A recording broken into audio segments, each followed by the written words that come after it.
Hello friends, welcome to wow education. आज हम आपको बताने जा रहे हैं मोनालिजा और उनके स्माइल के बारे में सीक्रेट, और इसके अलावा बहुत सारे इंटरेस्टिंग फैक्ट्स हैं जो हम आपको बताएंगे इस वीडियो में। तो ये पेंटिंग के बारे में आपको बता दूँ, ये पेंटिंग वर्ल्ड की सबसे ज़्यादा फेमस पेंटिंग है। इसके अलावा इस पेंटिंग की जो स्माइल है वो भी वर्ल्ड की सबसे ज़्यादा मिस्टीरियस स्माइल में मानी जाती है। और इस पेंटिंग का नेक्स्ट जो इंटरेस्टिंग फैक्ट है वो है इस पेंटिंग के आईब्रो, जिसके बारे में बहुत ज़्यादा बातें होती है। और नेक्स्ट है ये पेंटिंग सबसे ज़्यादा जिसके ऊपर रिसर्च किया गया है, ऐसी पेंटिंग बन चुकी है और जिसके बारे में लोग सबसे ज़्यादा जानने को उत्सुक रहते हैं, सबसे ज़्यादा बात करने को उत्सुक रहते हैं। तो ये एक ऐसी ही पेंटिंग बन चुकी है।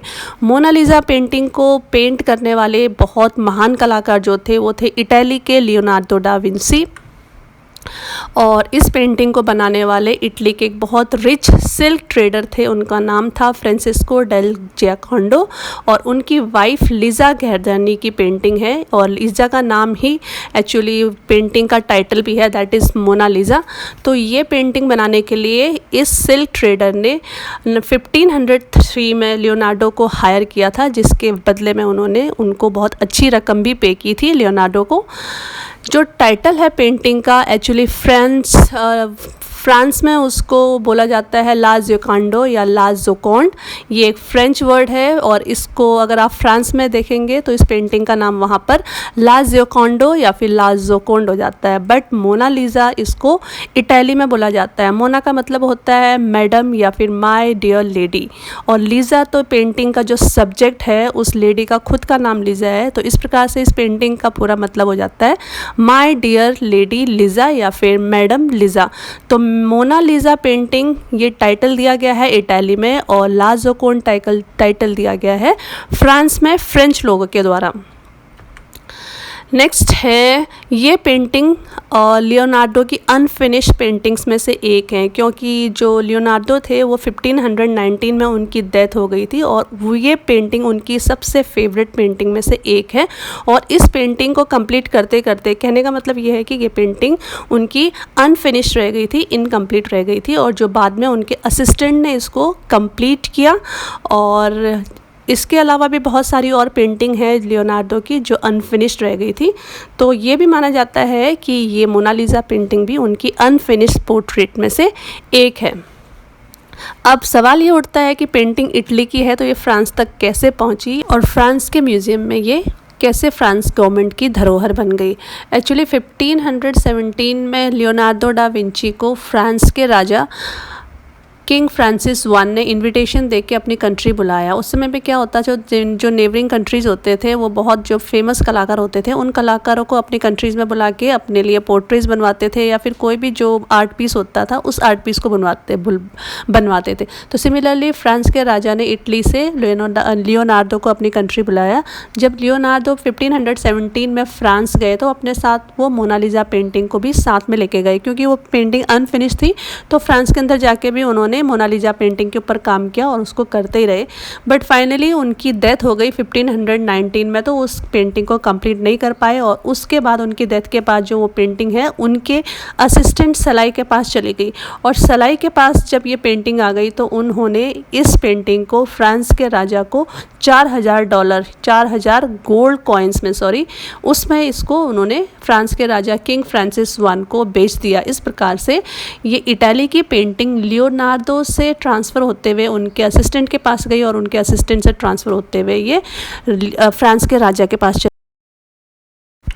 ये माना जाता है जब किंग नेपोलियन फ्रांस के राजा बने तो उन्होंने इस पेंटिंग को अपने बेडरूम में 4 साल तक लटका के रखा, और इस पेंटिंग को देखते देखते वो इस पेंटिंग को इतना पसंद करने लग गए थे कि उन्होंने मोनालिजा के जो एक उनके फैमिली के डिसेंडेंट थी, उनका नाम था टेरेसा गुडागानी, उनके साथ एक्चुअली उनका लव अफेयर स्टार्ट हो गया था, जो कि एक इटालियन लड़की थी।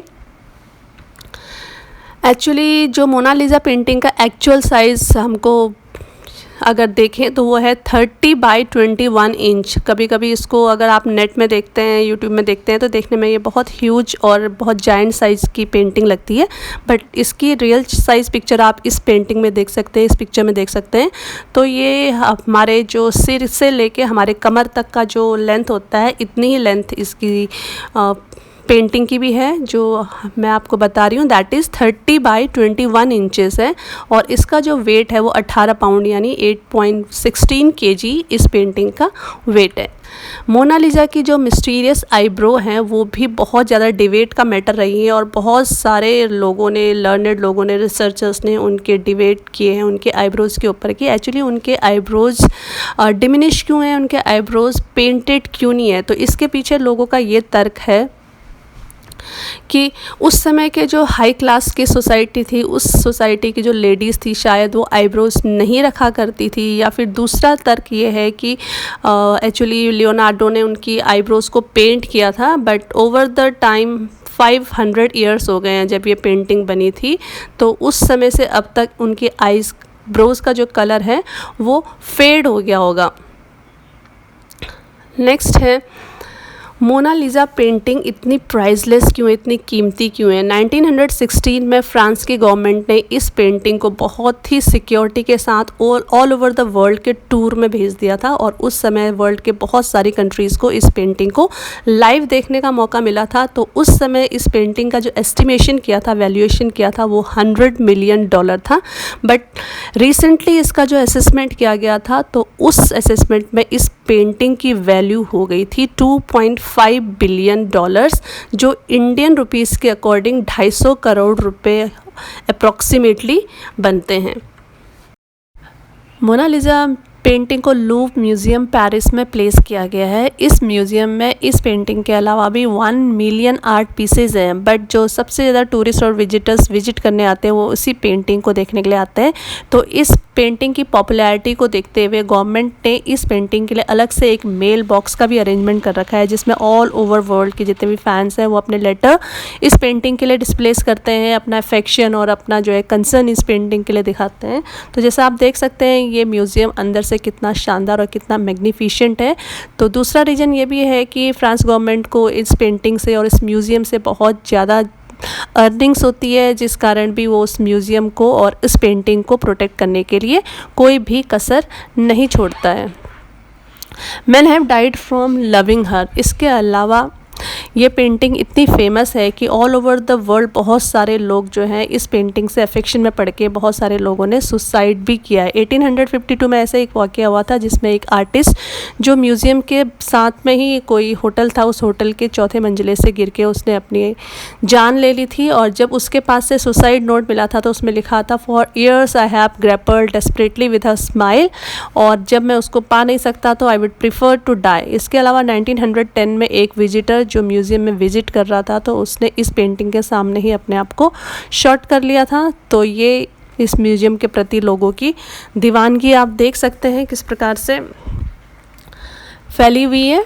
नेक्स्ट है France mourned when she went missing. 1911 में ये पेंटिंग इस म्यूज़ियम से चोरी हो गई और चोरी करने वाला उसी म्यूज़ियम का एक एम्प्लॉय था जिसने उसको चोरी कर लिया था।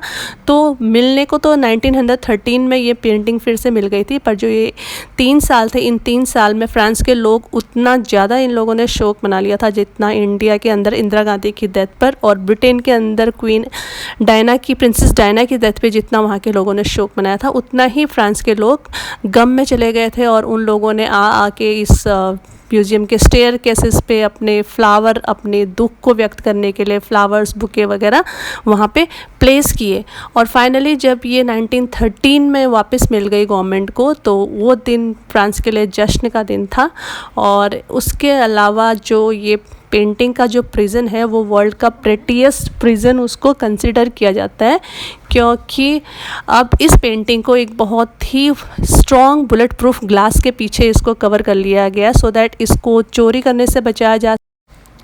Mona Lisa has been attacked. आप जिस प्रकार से देख सकते हैं इस पेंटिंग में इसका जो लेफ़्ट एल्बो है इस पर कुछ स्पॉट्स दिखाई दे रहे हैं। एक्चुअली ये स्पॉट्स इसके ऊपर हुए अटैक को बयान करते हैं। एक बार 1956 में कोई बोलिवियन टूरिस्ट था, उसने इस पेंटिंग के ऊपर एक बहुत बड़ा पत्थर दे मारा था जिसके कारण से ये पेंटिंग हिट हो गई थी और इसके ऊपर निशान पड़ गए थे। और उसके बाद किसी और अटैकर ने इसके ऊपर एसिड फेंकने की कोशिश की। बाद में किसी एक और महिला ने इसके ऊपर फिर से पत्थर फेंकने की कोशिश की, जिस कारण से इस पेंटिंग को बुलेट प्रूफ ग्लास के पीछे बहुत ही सिक्योरिटी पूर्वक इसको संभाल के रखा गया है और बाद में हुए गए जितने भी इसके ऊपर अटैक हैं उन अटैकों से इसको बचाया गया है। नेक्स्ट और जो last but not the least important चीज़ है वो मोनालिसा की स्माइल, क्योंकि मोनालिसा की स्माइल जो है वो इतने 500 सालों तक चर्चा का विषय और लोगों के लिए रिसर्च का विषय बना रहा है। एक्चुअली इनकी स्माइल में इतना क्या रहस्यमय है वो लोगों रिसर्च करने के बाद फाइंड आउट किया है कि जब लियोनार्डो की पेंटिंग बनाई थी तो उन्होंने एक इल्यूशन इफेक्ट का इस्तेमाल किया था। इल्यूशन इफेक्ट का मतलब होता है वो चीज़ आपको दिखती है जो एक्चुअली वास्तव में होती नहीं।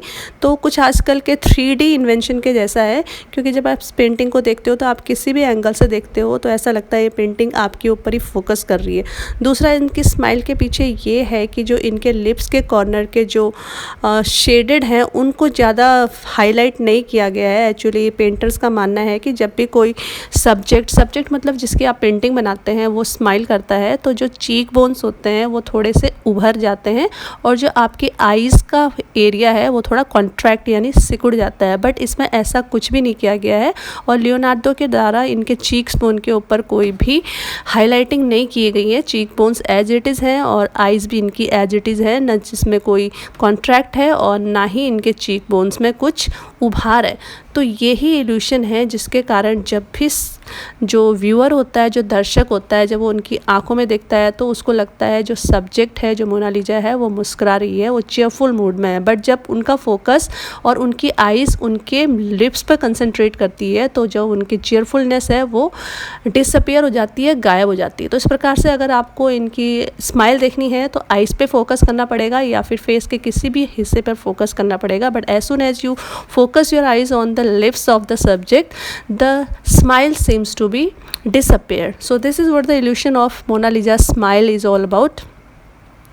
नेक्स्ट है रिटर्न टू इटली। इटली की पेंटिंग है एक्चुअली ये। तो इटालियन गवर्नमेंट ने बहुत बार डिप्लोमेटिक तरीके से कोशिश की कि फ्रांस की गवर्नमेंट उनको ये पेंटिंग बाई इज्जत वापस कर दे या फिर किसी न किसी तरीके से वापस कर दे। बट फ्रांस की गवर्नमेंट का ये मानना है कि ये पेंटिंग इतनी ज़्यादा फ्रेजाइल का मतलब बहुत नाजुक है कि अगर इसको म्यूज़ियम से हटा दिया जाता है या फिर इसको ट्रांसपोर्ट या ट्रांसफ़र करने की कोशिश की जाएगी तो हो सकता है इन बिटवीन या ऑन द वे ये डैमेज हो जाए और दोनों कंट्रीज़ के लिए ये एक लॉस बन के रह जाए। तो बेटर यही होगा कि ये पेंटिंग जहाँ पर है अभी और वहीं पर ही इसको रहने दिया जाए। तो दिस वे फ्रांस गवर्नमेंट ने इसको अपने पास ही रखा हुआ है। दूसरा, फ्रांस गवर्नमेंट के लिए ये रेवेन्यू का भी एक बहुत बड़ा सोर्स है, क्योंकि दुनिया भर के जो टूरिस्ट जाते हैं वो फ्रांस में मोनालिसा की पेंटिंग को भी विजिट करने जाते हैं। तो इतना बड़ा सोर्स ऑफ इनकम कोई भी गवर्नमेंट खोना नहीं चाहेगी। So that's it for today. Hope you have like the video. Please do like and comment like what kind of videos you want to see, and please subscribe our channel and do like and do comment. Thank you so much.